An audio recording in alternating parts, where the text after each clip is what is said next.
Up to 66. It's climbing. There you go.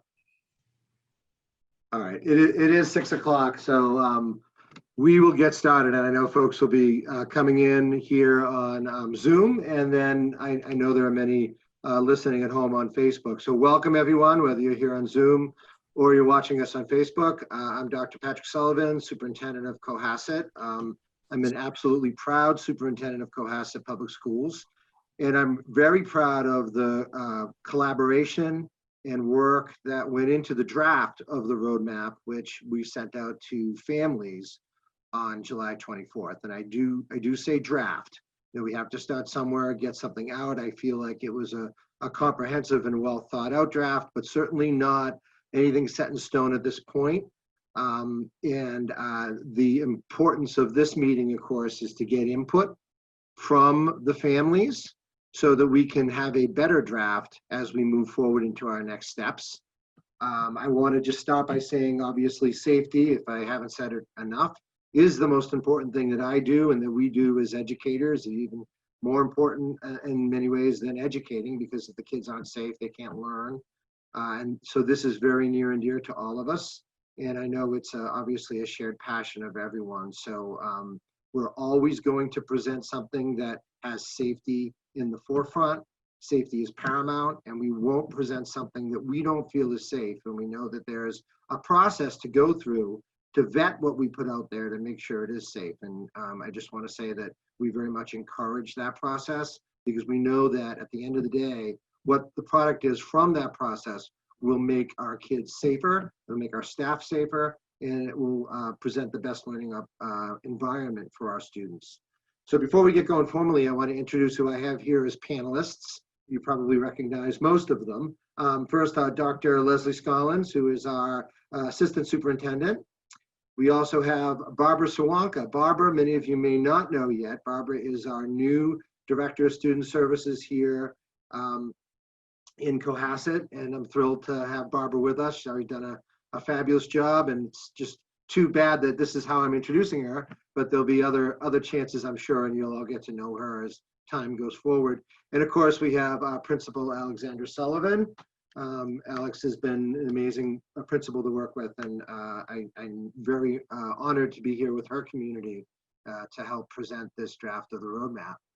So I mentioned the purpose of the meeting, which is to get input from families at this stage. Our timeline, just a couple of notes on our timeline. We do have forums this week and next Monday. We have coming Monday, we have a forum at Osgood to collect input, all leading up to our August 5th school committee meeting. And at our August 5th school committee meeting, the leadership will present hopefully a more polished roadmap draft for approval from the school committee, all pending CTA, Cohasset Teacher Association negotiations. August 10th, it is our plan at this time to publish that final draft to families. And at that time, right now, it's our plan to ask families, based on the draft that we present to them and the plans that we're advocating for, or the plan we're advocating for to start in the fall, we're asking families to let us know if they'll be sending their students with that plan in mind, or indeed if they'll be opting for a remote learning option, or perhaps it'll be a homeschooling option for some. You know, I hope that we can present a product that will stop folks from doing that, but I do respect this is a very difficult time for everyone. But we'll be asking for that information, and we'll be asking for that information by August 17th, so we can further plan and set up our classrooms as appropriate. Bus routes, and I had mentioned in the draft, you saw that we'll be doing buses for students K through 6, that includes K and 6, that live outside of a 2-mile radius, who have indicated to us that they will be requiring buses for this year because of the very restrictive bus ridership situation. We were abiding right by the law and sticking with that, also because of our limited bus fleet. That will be coming out August 17th, if not sooner. There's a chance it will come out sooner. And I should mention that, as you know from my emails, new information came out after we sent the draft out regarding fall remote learning guidance, and also guidance for courses that are requiring further safety considerations. And of course, that for us means physical education, band, chorus, theater, and then visual arts, which we have in our grade schools and also in our middle and high school. And then just last night, there was an MOU, a Memorandum of Understanding, that was sent out regarding an agreement that's been made between the Massachusetts Teachers Association, and Commissioner Riley, providing educators in the MTA 10 additional days before the students come back. That will impact our calendar. I imagine, and I would anticipate that happening. Calendar is not my purview per se, it's actually the school committees, but we'll be presenting what we feel, how we will abide by that MOU, and working with it, through the CTA obviously, but we'll be presenting that to the school committee for consideration regarding the calendar. As I mentioned, we are currently in negotiations with the Cohasset Teachers Association, and although their input and the input of many is involved with the draft, whether it be in our subcommittee meetings or in other meetings, that isn't technically a negotiation situation. And just as it is with any unionized workforce, and we certainly have a unionized workforce, we do need to work with them, and it's their right to bargain how any plan we create impacts their negotiated responsibilities and also their working conditions. So those talks are ongoing. I want to put that right on the table right now. And we'll get going without further ado. So the format of the forum is I'm going to go through, and Principal Sullivan will be going through a brief overview, and then we'll open it up to questions and answers and hear your input. In order to provide questions and answers, you see a small Q&A button at the bottom of your screen. If you click on that, you can type in a question. I will go through them. I will try to remove redundancies. There's no way with all the information coming that I'll probably get to all the questions. I'll attempt to. We're going to try to stick to the hour though. Feel free though to email me directly. I have been answering questions and I try to get back answers as soon as I can. And if I don't have an answer, I'll let you know that and I'll go find it. So that's just how I want that to run. And then remember that this is being recorded right now. It's live here and it's live on Facebook. So it'll be memorialized and we can use for folks who may have missed this session. So with that, I'm going to share my screen now to a Prezi. Can everybody see the screen, the Prezi? Okay.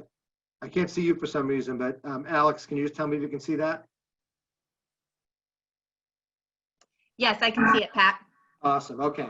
So I'm going to go through the plan here. This Prezi was created by Principal John Mills over at the middle school working with me. He's excellent at this type of presentation format. So it's a handy format. This is also in your draft roadmap. It's actually right at the beginning under the executive summary. So you'll be able to look at that. So first off, in terms of reentry and where we are in our rationale, I mentioned that where we stand right now is after completing our pressure tests, and we did work to be in the buildings and to do exactly what the Commissioner of Education asked us to do, is to set up our rooms at a 3-foot distance and at a 6-foot distance, and to look at things like lunch, passing in the halls, every condition we could possibly think of at 3-foot and 6-foot. And looking at our numbers, we determined that it was not tenable at this time to bring back our students at either 3-foot distance or 6-foot distance at full capacity. I should say that Cohasset should feel very proud that we're in the position right now, based on our low rates for infection with COVID, that we're considering bringing folks back in a hybrid model. That's really a testament to you. But we feel that we can't safely put kids in that situation and staff at 3-foot and 6-foot, having our kids fully back. Some of the particulars are, we really couldn't fit them at 3-foot at the elementary, and then at the middle and high school, in the undersized classrooms there, we were only able to fit 12 desks in some of the rooms at 6 foot apart. The other consideration for all levels is busing.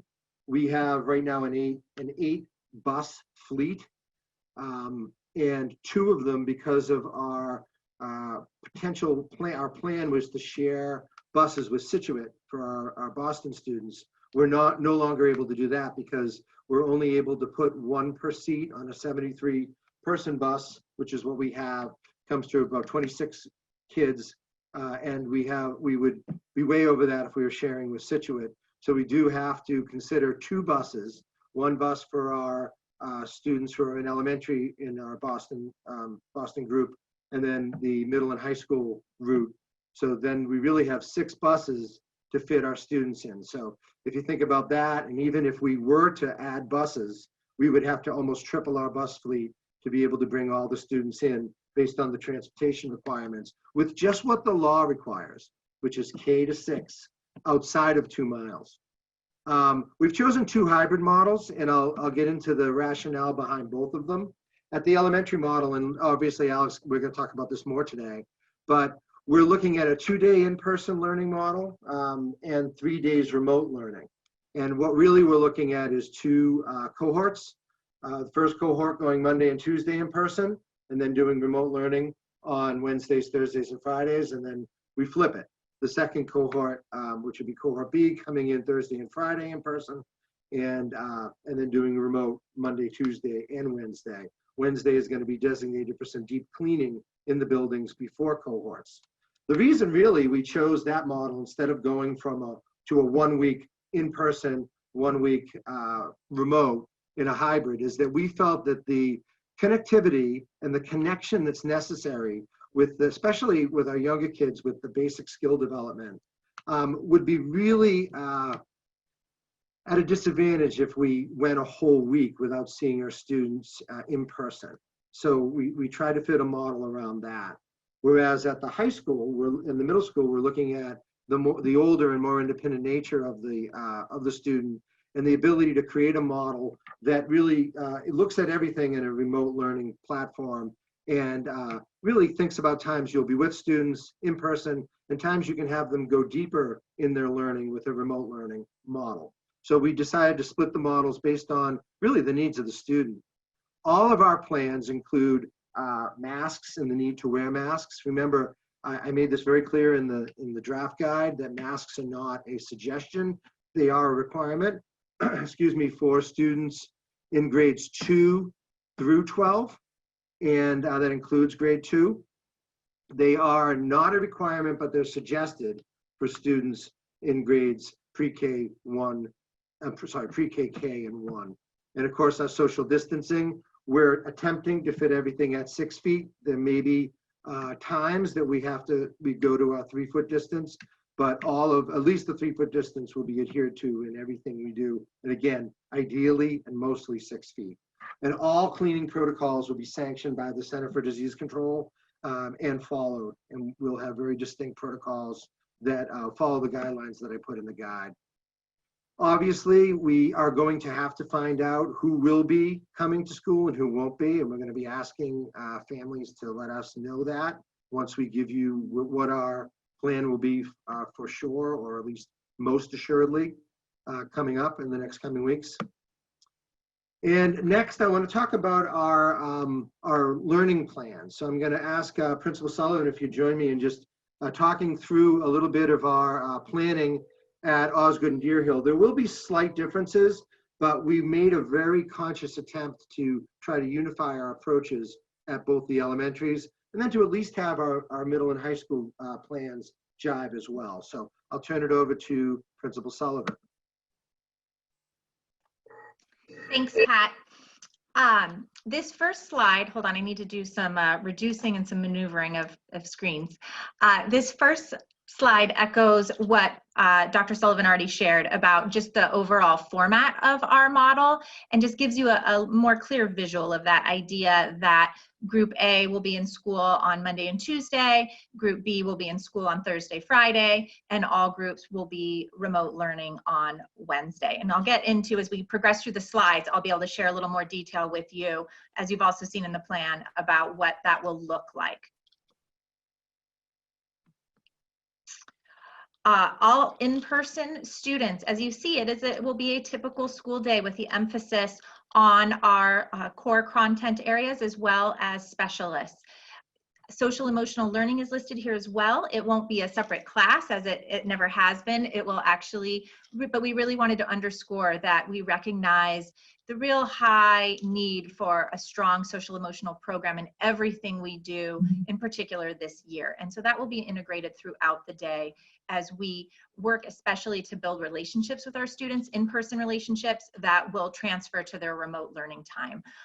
We feel, and I feel that, you know, those personal connections are what's going to really drive any model that we employ this year, and that's going to be paramount in that in-person time.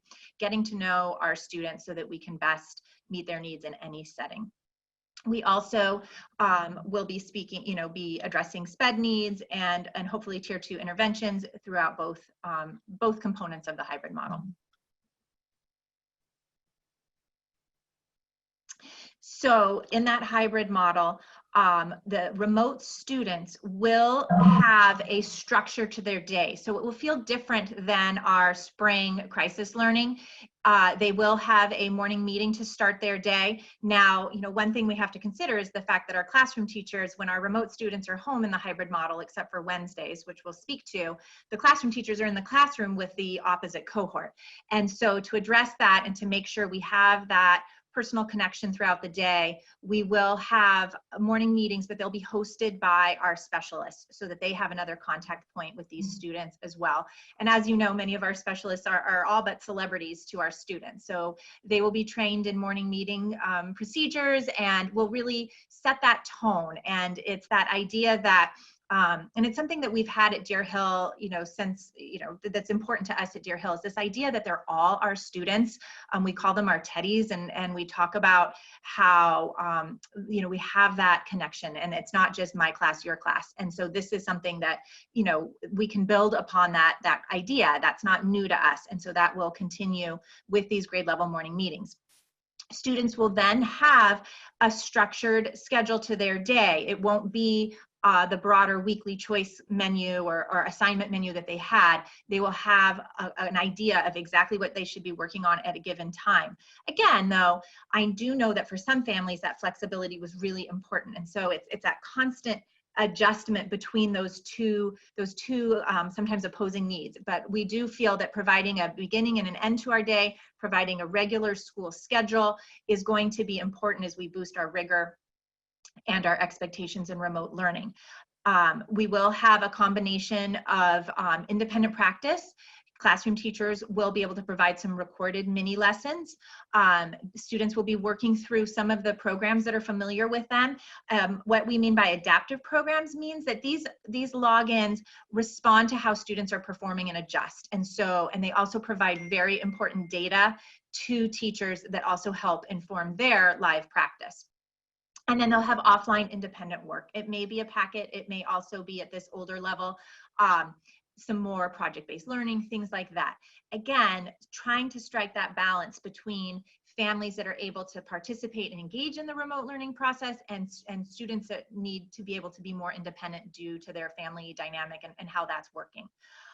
We will have SPED services for students. We will be meeting their IEPs. I know that Mrs. Wonka will be more equipped to go into the nitty gritty there, but we will be, you know, addressing IEPs with a service model.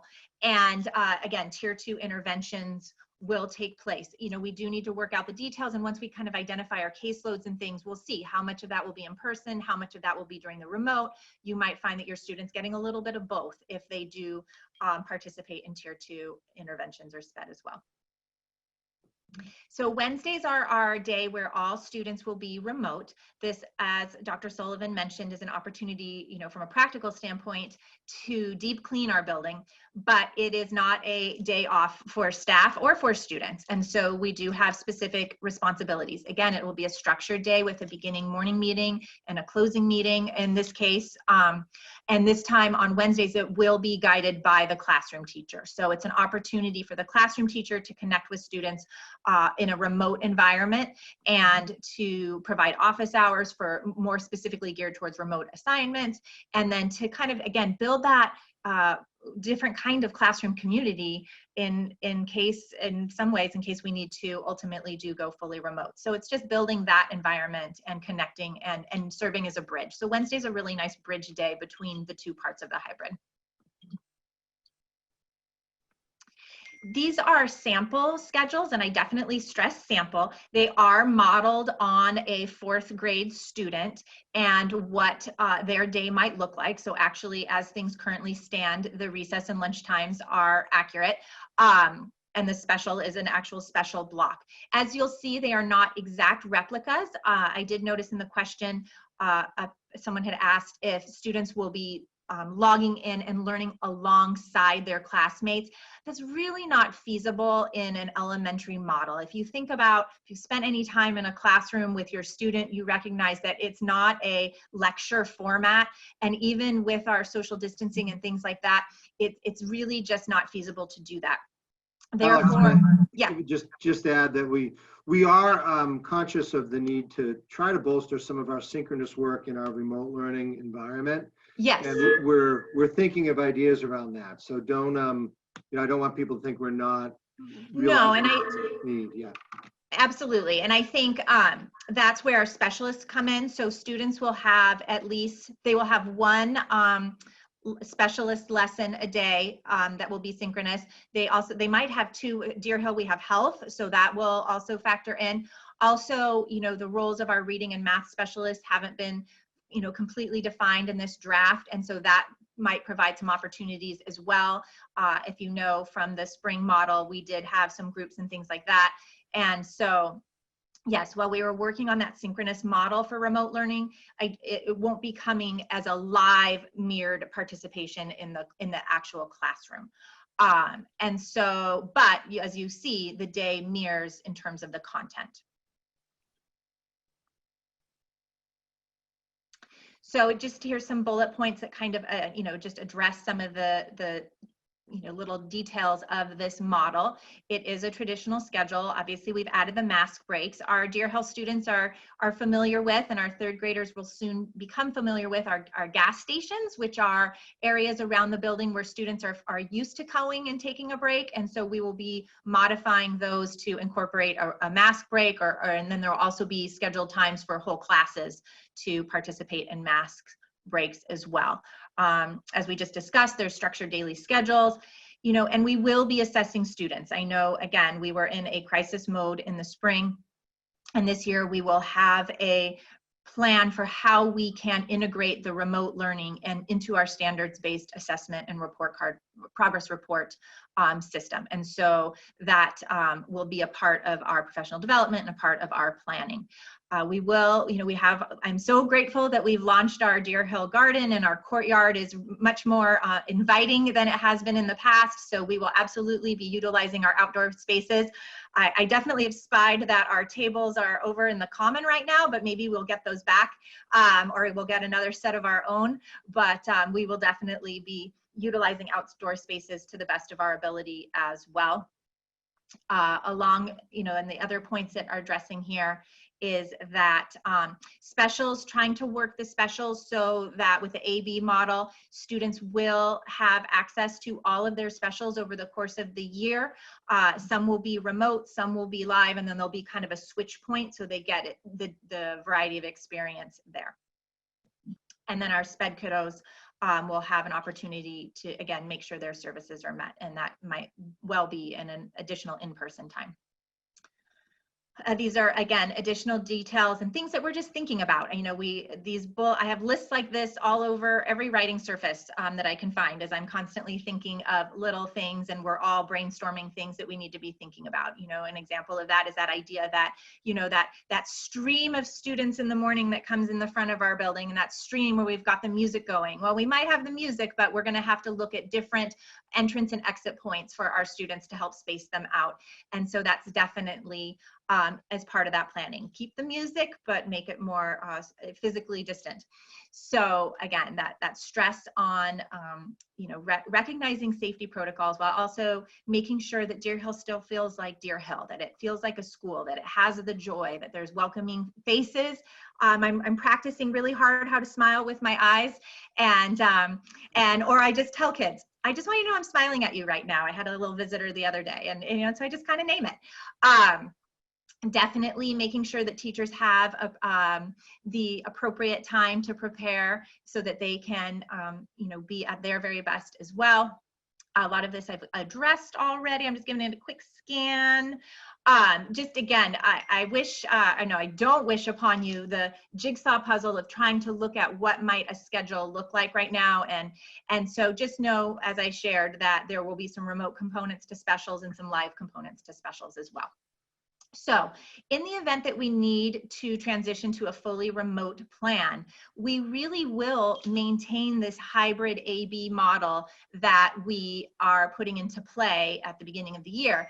The difference will be that that students will receive their content, classroom-based instruction remotely, and it will be provided by their classroom teacher remotely. So really there's not much as a shift. The thinking behind maintaining those A/B groups is feedback we receive from teachers and families is that it's really hard to be with a group of 20 elementary school children on a Zoom. And there's so much of our instruction that takes place with, a little eye contact, a little hand on the shoulder, all those things that we've kind of lost that ability in this environment right now. And so by maintaining smaller Zoom class sizes, we really get more bang for our buck, and we're able to really hone in on those groups. And so that was important to us.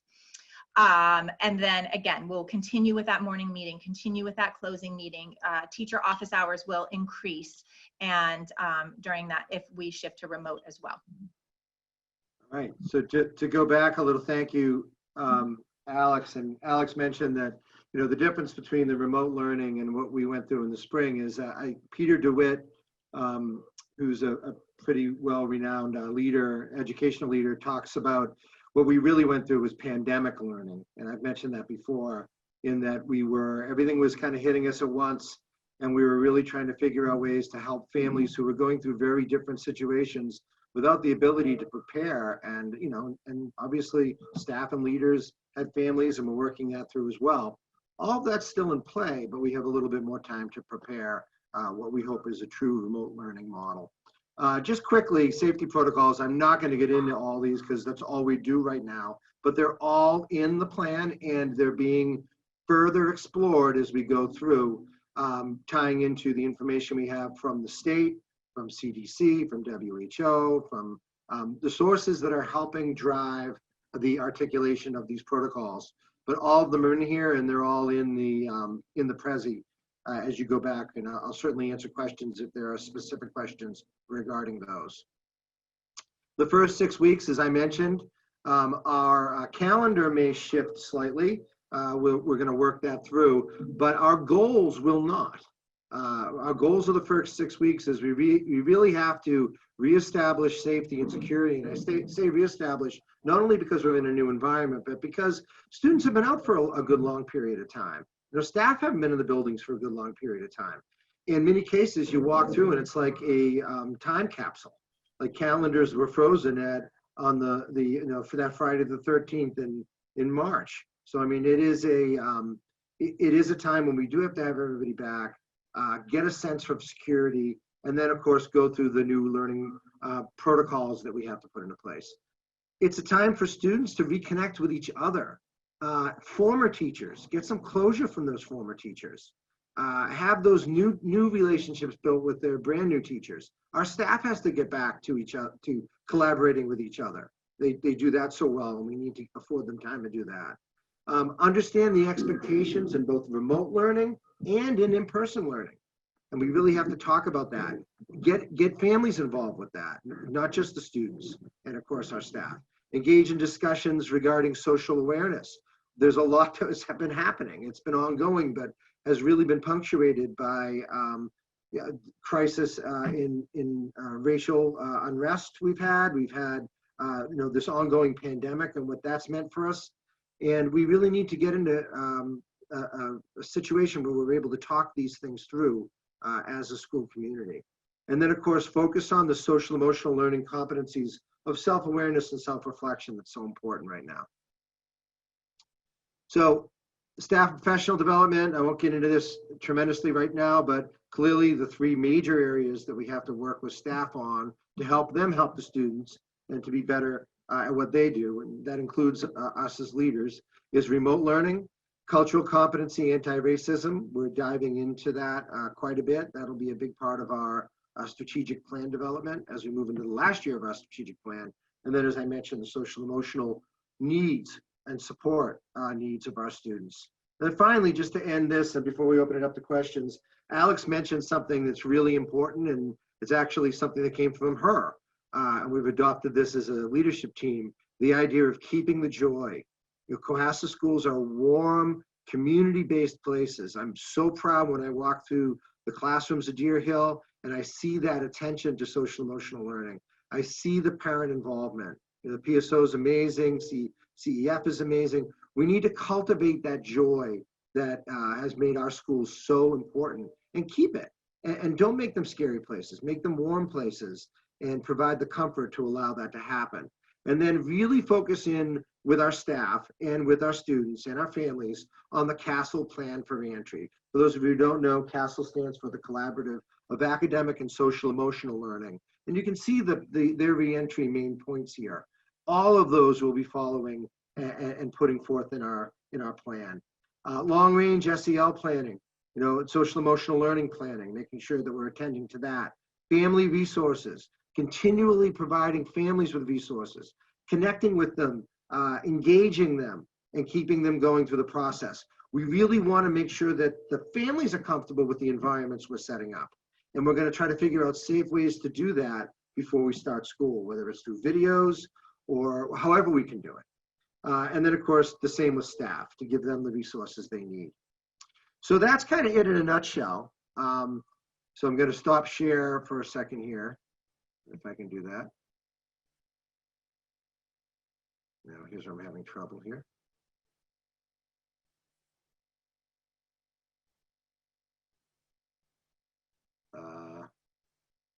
Sorry, guys. You know, you get so many things on your screen, and then you can't see what you're doing. All right, is my screen still shared? There we go. All right, we're back. So now we'll take some questions and answers, and I see they've been queued up. So I'm gonna, I won't take raised hands. I'm just gonna go through and read from the questions, and we'll see where we are here. This one says, oh, that's just a comment. Will the information provided today apply to both Deer Hill and Osgood School, or should parents with children in both schools attend both webinars? I would advise that you do attend both webinars, although, as you can see, we intentionally made the formats of our plans similar and interlocking. So that's kind of a short answer there. Will special education students be attending more days? Barbara, you want to tackle that one? Sure. Hello, everyone. So we're very closely following the July 9th guidance from Commissioner Russell Johnston on this. What was expressed in that guidance is that we really need to particularly look at our youngest and our most vulnerable populations, both of which are guided by some very clear guidelines in the IEPs and in the guidance, and make as much live learning as possible as we can. And that is the guidance that we will be following and that I will be having some directives about, and also helping everyone make those determinations. We are obviously going to make our remote learning for the special education students also very robust service and learning plans, not just resource and support plans, and embed synchronous learning as we can as well, just as Alex described to you, and make all of the IEP services available to students. We, however, are really functioning though in the mindset that health and safety for all come first. So that's how we're going to be moving forward on this. It still is a work in progress, but that is the background of it for all of you to understand. Great, thank you very much, Barbara. When will students know their teachers and class list? I have received some queries about how we've gone about setting up classes. And, you know, I should tell you that although we're certainly being attentive to keeping families on the same schedule at the elementary level, we are absolutely looking at other factors, gender equity as best we can, making sure that, if there are students of different race or students who have special education programs, that we're mingling them and creating environments that are fully encompassing of those populations. So I don't know, Alex, any thought on when the class list might come out? So there are a lot of factors that go into play. And, in May, the beginning of May, we had beautifully formed classes ready to go. And now there's every day, I just keep changing the date as I make updates to the list. I typically share them with teachers. I have not even done that at this point because we do have families that are making decisions. And so it's probably going to be more along our typical timeline, I would say, Pat, which is mid-August as Yep. as we make these. And I know, that, I think that if your last name starts with A, you can feel pretty confident you're going to be in group A. But that being said, we use the alphabet as our starting point. And then we did, as Pat suggested, look at siblings, and that's a non-negotiable. We will make sure that between Osgood and Deer Hill that all siblings are on the same schedule so that you can put to rest. And then we are looking at the groups, and then there is a little shuffling. So at the elementary level, we did split classes by individual classroom. So we did not take our student body and divide it in half alphabetically. We went through each classroom because certain classes have, you might have a class that's heavy on the letter G, and then all of a sudden, it skews the list a little bit. And so in terms of the, I have had some questions from parents about the SEL component of class makeup, because we always do put a heavy emphasis on that. And that continues to be the case. The good news is in building our full class cohorts, that was such a prominent factor. And that does translate when we split those classes. Students do have friends from their other, from their prior year classes. And, we have the benefit of being a small town, and these kiddos do know each other. So there will be eyes on these lists. It was not just a factor of me going through and slicing. That's right. Mrs. Costa, one of our adjustment counselors, and I have been going through every class at this point, and we will continue to do that. And so if we need to make some adjustments, we will. What I do ask from parents, though, is more so than in the past, to trust our process in this and to be flexible, because we are limited when we start factoring in buses and all these other pieces. It really has to be driven by so many factors. And what I can, speak to is the idea that teachers are going to build strong classroom communities with the cohorts of students they have. That is what they are skilled at. And I feel comfortable and would feel comfortable with my own children being in this kind of that's always one of my lenses, is would I want this for my own child? And I do feel that the way we're approaching this is child-centered. Yeah, I would agree, and thank you for that, Alex. And Alex mentioned the idea of it being a complicated formula. The buses do make it complicated because we have to think about alphabetical distribution and what that might look like to our restriction of having only 26 students on a bus. Now, keep in mind, family members will be asked to sit together. In my household, that wouldn't be so popular. I understand that, but we are going to ask that. So, there'll always be exceptions. And if there's room on a bus, maybe, and we are going to have some assigned seats, to try to keep that as clean as possible. Next is a question about eating in the classrooms. It says, will the kids eat lunch in the classroom? Will peanut butter and nuts be allowed? So I should say, I know a lot of you probably have gone deeply into the commissioner's guidance, and they recommend eating in classrooms. We don't. We're not taking that track. We believe that we can fit our students in our cafeteria in an appropriate way with appropriate restrictions. And because of that, our allergy protocols will remain as they have been, and we'll be attentive to that. Is that a fair answer, Alex? Yes, I agree with that. I feel very comfortable that we can do that because we'll be looking at, when we changed our schedule structure last year, it meant that one grade level was at lunch and recess independent of any other grade level. There was no overlap. And that gives us freedom this year by maintaining that schedule. If we have, you know, half of a grade level in school on a given day, then we can half that group again and have, you know, about 25 students outside playing and 25 students in our cafeteria eating. You know, they might not be at their typical cafeteria tables, but we do feel that we can space them out safely. Now, a note about, so it's interesting, when I was in one of the meetings and we had student voice involved, and this was at a high school student, but we had a conversation and I was talking about the way that kids are told to sit in the cafeteria, which is facing forward, 6 feet apart, because if you're going to take your mask off, that's the requirement. And the high school student very politely reminded me of the social nature of lunch and how important it is. So we're aware of that. So we're going to figure out ways to keep it interesting and engaging and not so, I don't know, draconian in those lunchrooms. But yeah, I want you to know we're really tuned into that. That's something. Absolutely. I've Yeah. already spoken to my PAC about our, you know, keep the joy, you know, idea and how it can translate into spaces like that. We, you know, we have a little stage in our cafeteria. It might be a, you know, a staff show.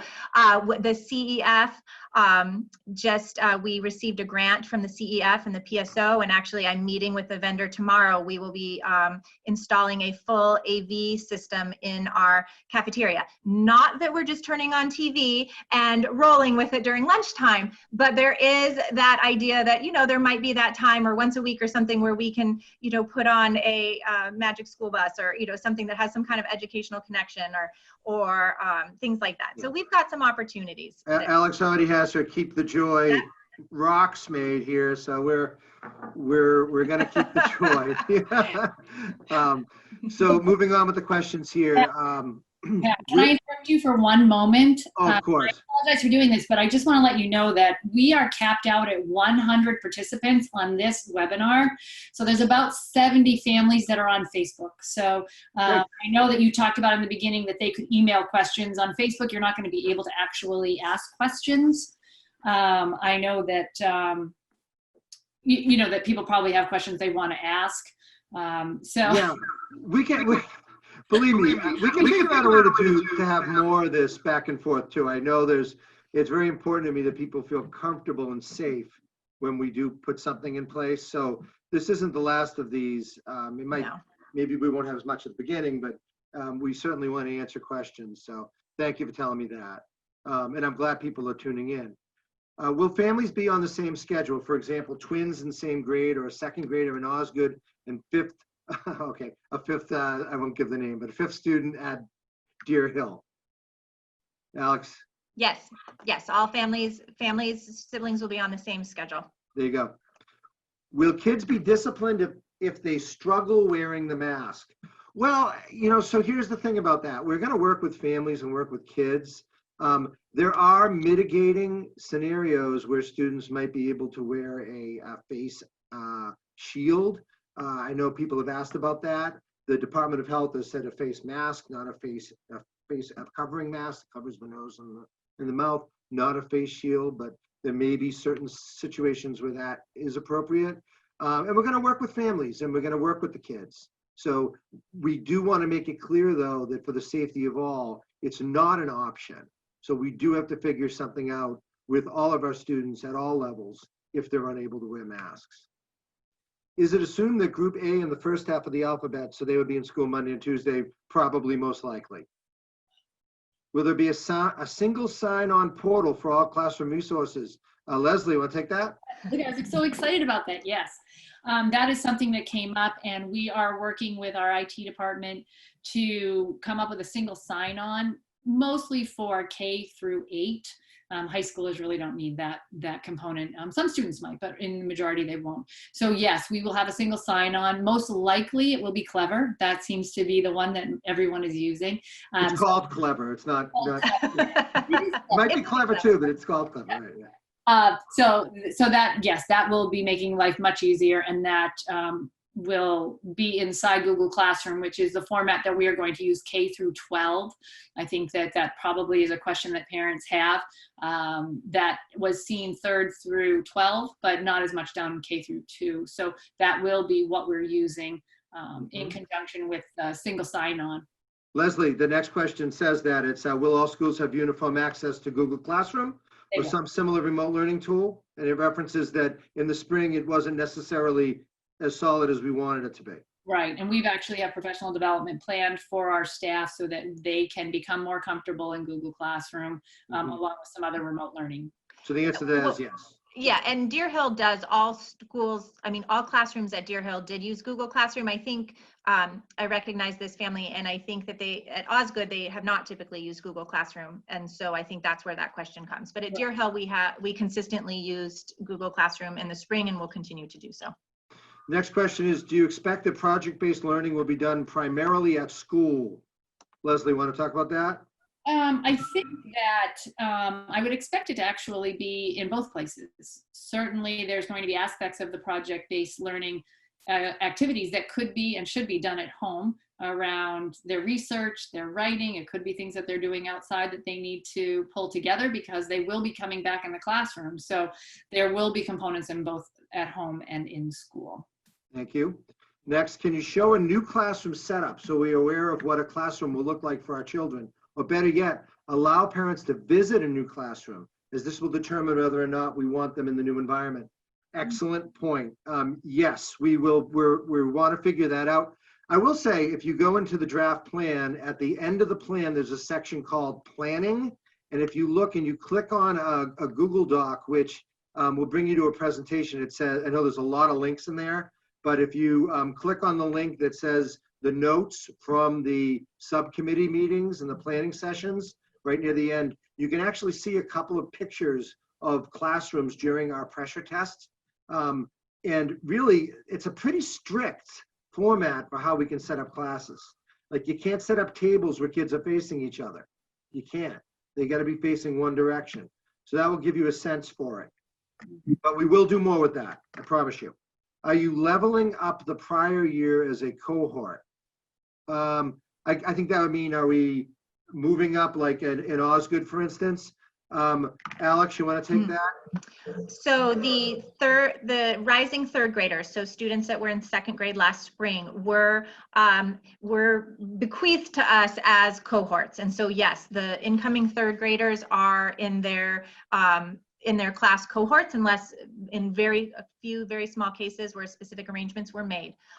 In 4th and 5th grade, no, we did follow our class placement process and shuffled our groups. Teachers did kind of try to prioritize keeping larger clusters together. So where in the past you might have 5 teachers sprinkling, a teacher sprinkling her class across all 5 classrooms, it might be that she placed her students in 2 or 3 classrooms, so there's larger cohorts, but we did redistribute for placement. Next question is about professional development. Will teachers be trained in how to use technology effectively, e.g. collaboration sites, Zoom, etc.? If there's more questions about this, we can get into it, but just to answer this one, the answer is yes.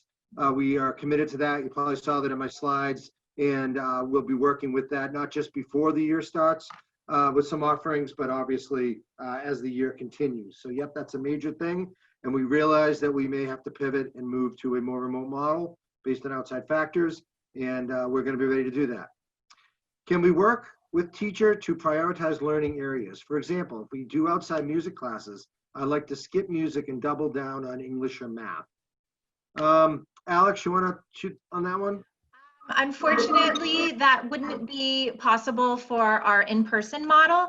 Not only do we, really, I absolutely understand what you're saying in terms of the rigor and really wanting to focus on content, but I also really do prioritize and value the arts. And and then there's that practical side, similar to how our busing needs drive some of our decisions.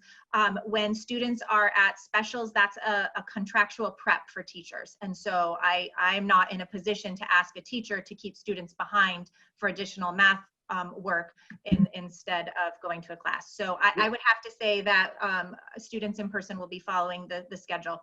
One thing, Alex, I'll say is that we do recognize, and even in talking to Stephanie Moriarty at the middle and the high school, and our educators who are music educators or physics, that some of those those subjects, I should say, lend themselves very well to remote learning.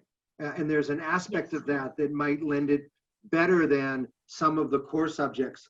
That's why you'll see in this plan, there's that in-person model. I should say it this way. Those particular subjects I feel can be done in very many models. And I think there's a prioritizing of having the face-to-face contact with some of the core subjects. But I just want to reiterate what Alex said about our pledge and the importance of how we feel about teaching the whole child and the specials role in that.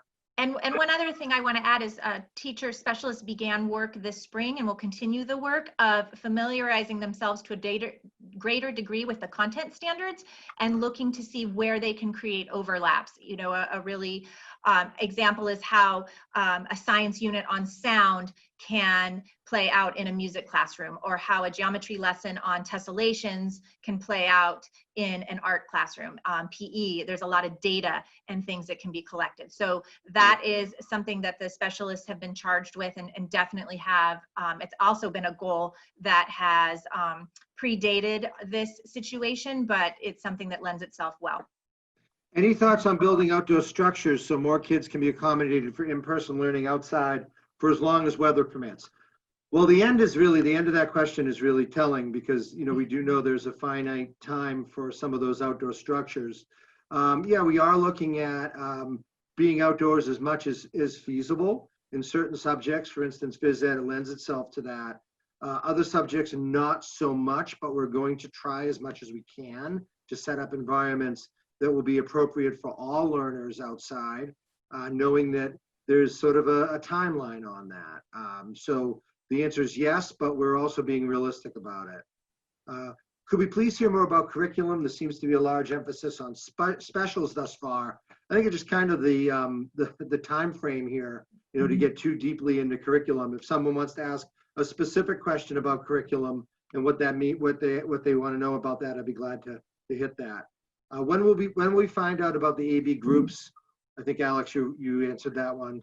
When you are providing recorded mini lessons, will they be teacher created or from a third source, such as YouTube or Khan Academy? Leslie or Alex, anyone want to jump on that?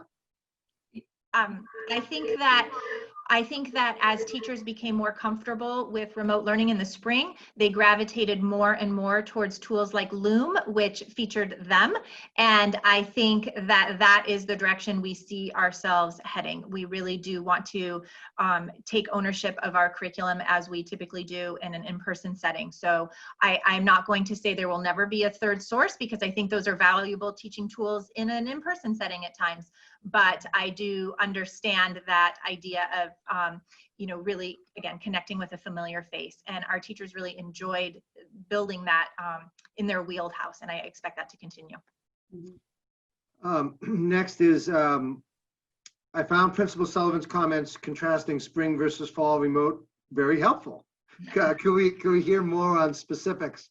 Principal Sullivan, since you said the comments, anything else you want to add? Well, I think the comment I just made about the Loom, I think hopefully allays some concerns that, you know, again, at the core of everything we're going to be doing are those relationships. And so I see that as another example of that.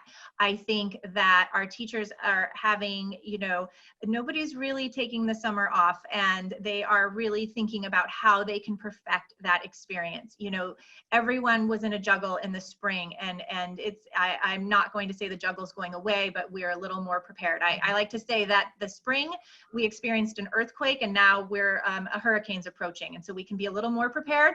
And so I do think that you will see that reflected in our confidence and our planning. Yeah, and more following our schedule, you know, really. I mean, and that's at a very basic level, but, you know, I think we need to have a beginning and ending time. Absolutely. And it's important connection. for staff, it's important for kids. And then we need to think about synchronous connections through that too. So those are things you can expect. What date do children return? So right now, as we're talking, it's September 8th, but there is an MOU that may shift that. I promise you, I will give you that information. And I, again, can't make that decision That actually is a school committee decision, so please tune into the August 5th school committee meeting to hear more on that. Also, could you provide an example of how the school plans to meet students when where they are in terms of learning? And in my case, but as an example, 3rd versus 4th grade curriculum. So Leslie, maybe you could speak a little bit about, I think this might tie into a little bit about the need for remediation, the need for finding out where kids left off. You want to hit that one? Right. One of the things we did at the end of the year was we had teachers kind of let us know too, overall, where things were at, what things that they, what standards they met, and most of them were met because we had the power standards that were given to us by the state. But nonetheless, we still have other standards that we want to make sure our students have. So we have a variety of ways of figuring out where students are at, just like we do every year when students come in.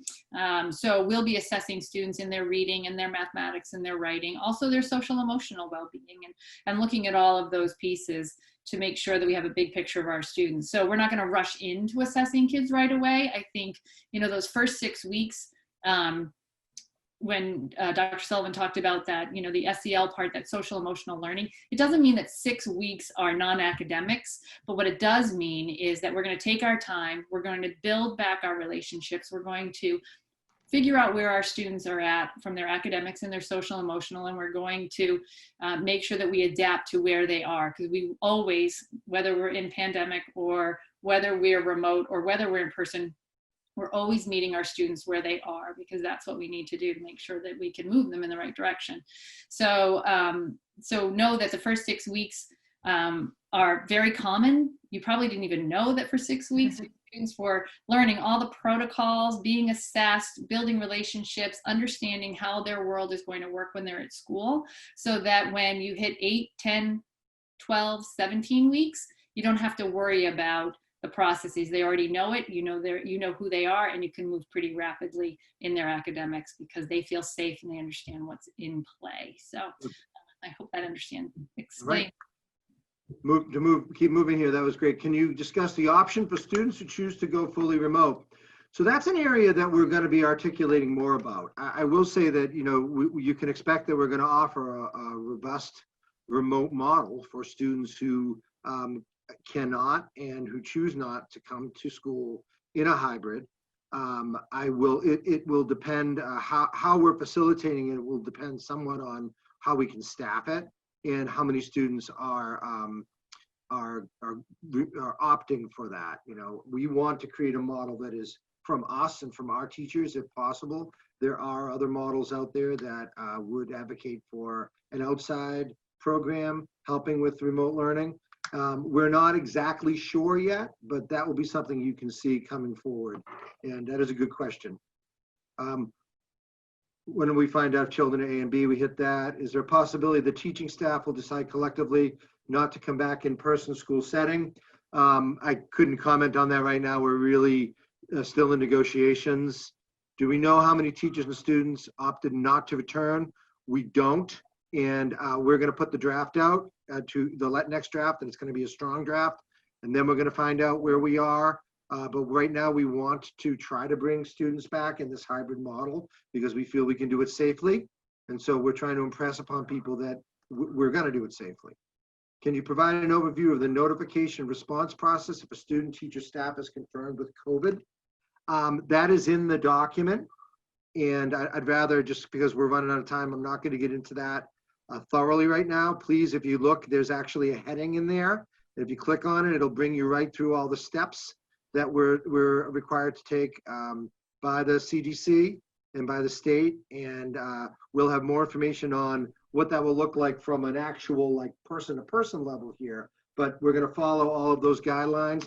All of the steps involve our local health officials and involve isolation. We'll have isolation rooms. That's a terrible term. It's more like a room where we can keep a student who might have a symptom of COVID, which we all know is a wide-ranging symptom, separate from a student who might have scraped his knee, for instance, and that we'll work through protocols to make sure that we get that student home as soon as possible. And then if indeed the student does have a situation, it will be worked through the local health officials to guide us going forward. But you can see all those protocols are pretty well spelled out in the doc. Will remote learning plans be the same across the entire grade level or different from class to class? Alex? One thing I'm most proud of with our crisis model in the spring was how collaborative our grade level teachers were. And they worked together and they presented unified curriculum, and I don't anticipate that will change. Okay. There's a question here about, there's a lot of attention put on joy, warmth, and SEL. And then it's about how are those critical issues addressed with the division of classes based on last name only. As we said, they're not going to be last name only. Will the grade level teachers collaborate to produce the remote instruction materials, or will each classroom teacher produce their own materials, lesson, etc.? Alex and Leslie? It'll be collaborative across the grade level. You know, that being said, a student might have an assignment to finish from their in-person time that would, you know, there'll be some kind of crossover between the live and remote, I'm assuming, but in terms of the remote specific assignments, I anticipate they'll continue to collaborate. Next question is, I'm concerned with my child having enough access to their teacher. If my child is struggling with one of the pre-recorded lessons, will she have to wait to get help at office hours? We're working on that. We have some thoughts. I have some thoughts that hopefully I'll be able to share as we move forward, but that is that's a good question. You should expect more information on that forthcoming. I thought classes were staying the same as last year. Nope, maybe that is confused with the Osgood, I believe. Well, the third grade classes are staying the same. Apologize. So third Yes. grade classes, the students coming from Osgood are staying the same. Has any consideration been given to the fact that there are more vacation PD and half days on Thursdays and Fridays versus Mondays and Tuesdays?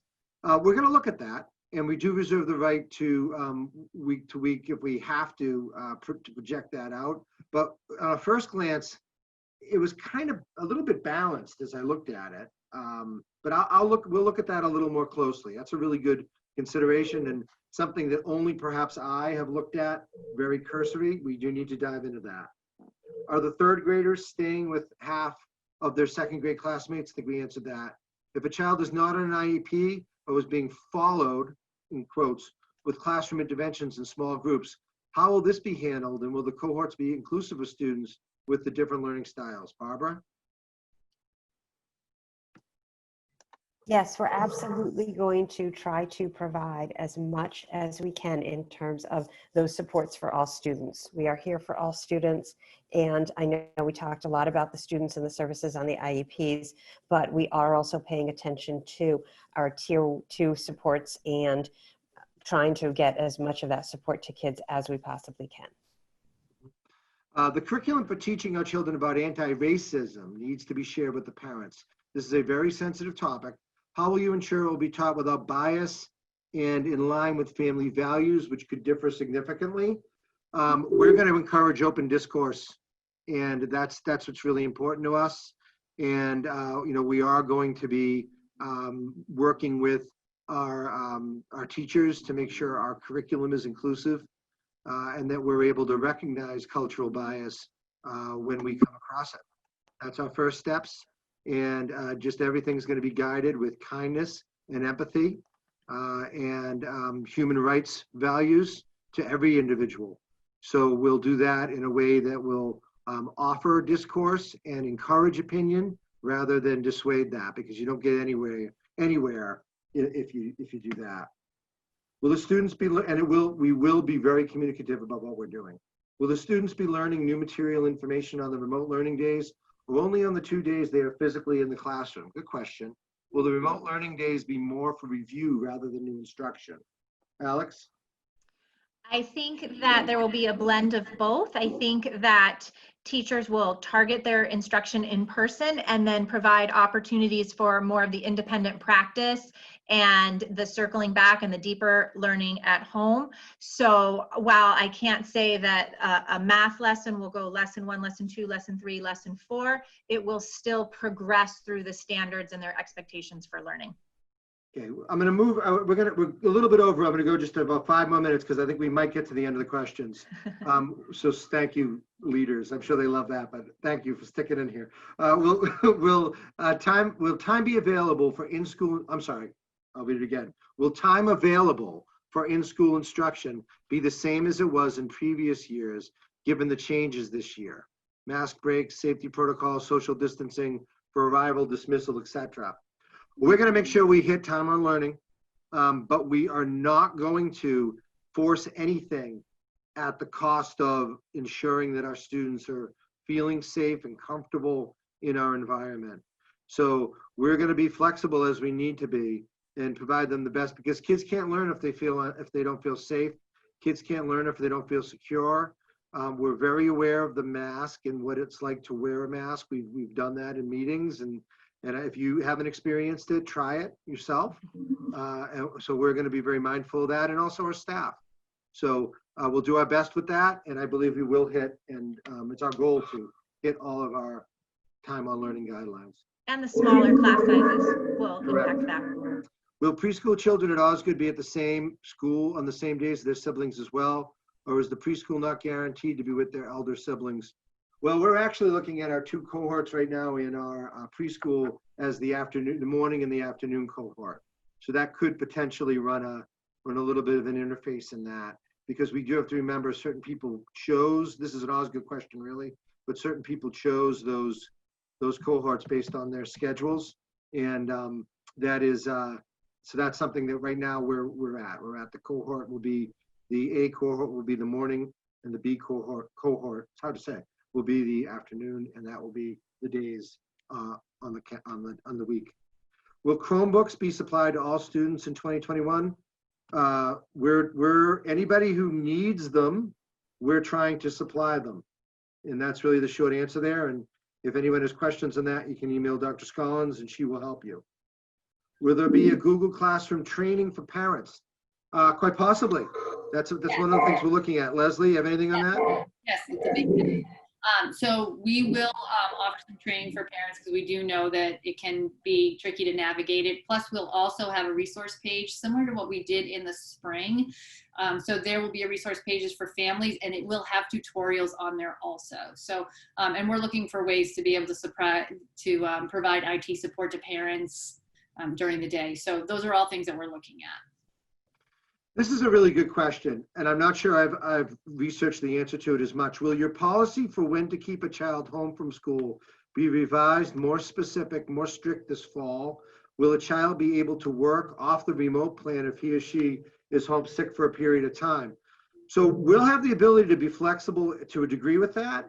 I want to remind everyone here that policy is created by school committee, and off of this plan, there'll be a lot of issues, or I should say some issues, one of which is certainly mask wearing, and another is certainly attendance, which will be impacted by their decision. So look for that in coming days. During recess, snack and mask breaks, how will the children be able to interact socially? We're working on that. Anything right now, Alex, that you're thinking? Well, the Twitterverse is already hard at work on that, and I've seen lots of great things from teachers around the country that are have been hosting summer school cohorts and things, even as simple as the good old-fashioned tin can with the string. You know, students practicing math facts and things like that.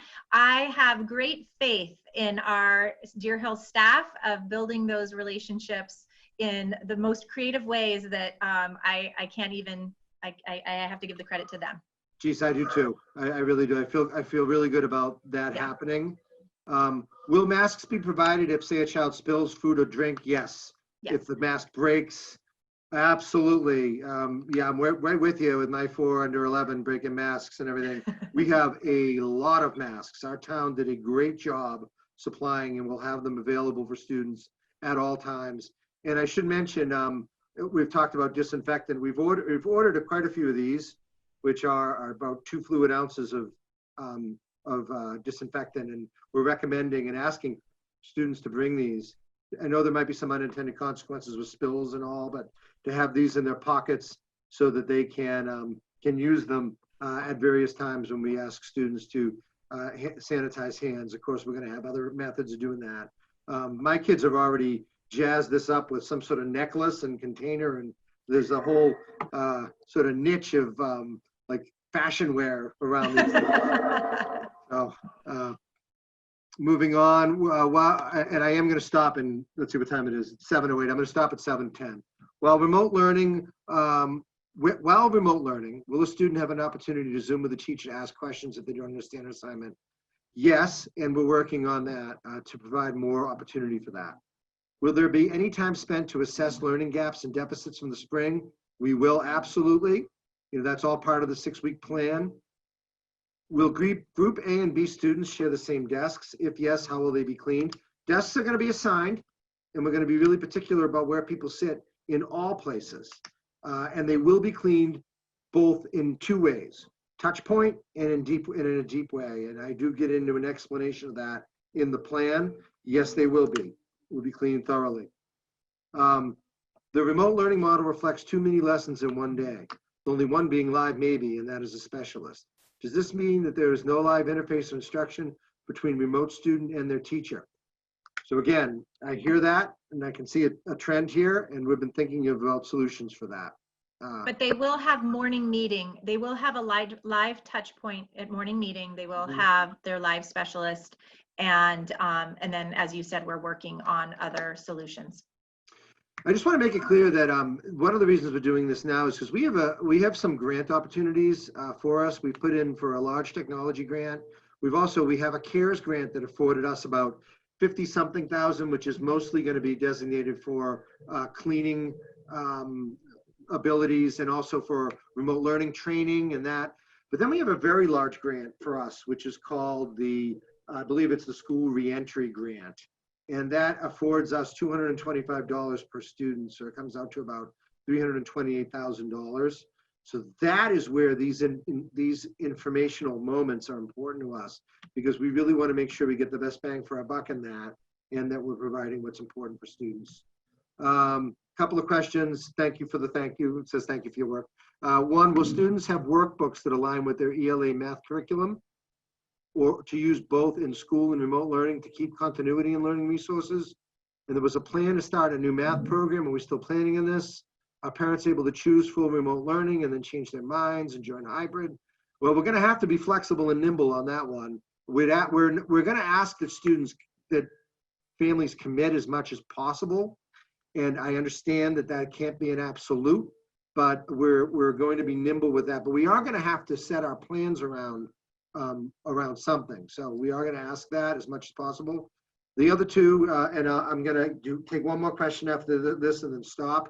But the other two, do you want to answer, Leslie, about workbooks and then about math, new math? Sure. So we do have our new math program, and it is going to start in the fall, and there'll be training for staff around that. So there will be workbooks with the math program that will go back and forth. And then with ELA, it'll be up to the teachers, but I know that we have spoken that with the principals that there'll be packets for students to use as they go between school and home, because we do know there's a need to have paperwork. So that sound right, Alex? Yes. Okay. Let's get to another question here. I'll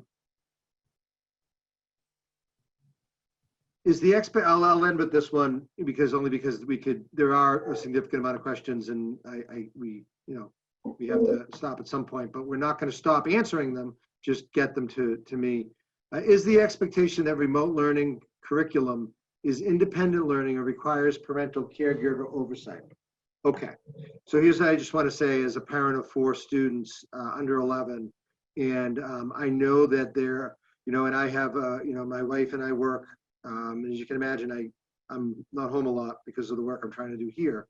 So I get that, and I do understand that what people are looking for is time for their student to be able to engage directly in the remote learning and for people to be able to do their jobs and other things, and that's understandable. I do believe, though, that there is an engagement necessity, no matter how we slice it, for parents, and I don't say that easily or lightly. I, too, am in that scenario, And what we hope is that we can provide engagement at a higher level this time around with a different set of circumstances, so that your students are more embedded in the work they're doing, and that we have a more robust schedule for them to be engaged. But I can't sit here and look, anyone in the eye, even if it is through Zoom, and say that there's not going to be some requirement for parents to have to engage their students. We're looking for ways to provide more synchronous connection, but I do believe that we found that the model that is best for learning is the model that we've had all along, because of that in-person connection. Of course, we can always connect remote pieces to that, but in a situation right now where we can't bring everyone in safely, we believe we are going to have scenarios where we have alternative means of engagement, and parents will have to be a little bit of a part of that. I don't want to candy coat that. But I want to support you in knowing we're doing our best to provide a more robust model for you, so that you'll have less of a need to do some of the heavy lifting in that. All right, I'm going to stop at that. It was a good question and answer session. Hopefully, we answered more of the questions than we didn't. We did technically, but hopefully, you will look at the plan and look deeply at the plan. If you have a question, see if the plan actually answers it. Please feel free to email me forward. And I promise you that we will keep engagement with families, and I will offer more time to do these question and answer sessions, because they're helpful for us for planning. And I hope they're helpful for you in giving you a sense of the importance that we place on making sure that your sons and daughters come back in a safe way. So thank you all. And I'll stop it at this point. Have a great night, everyone.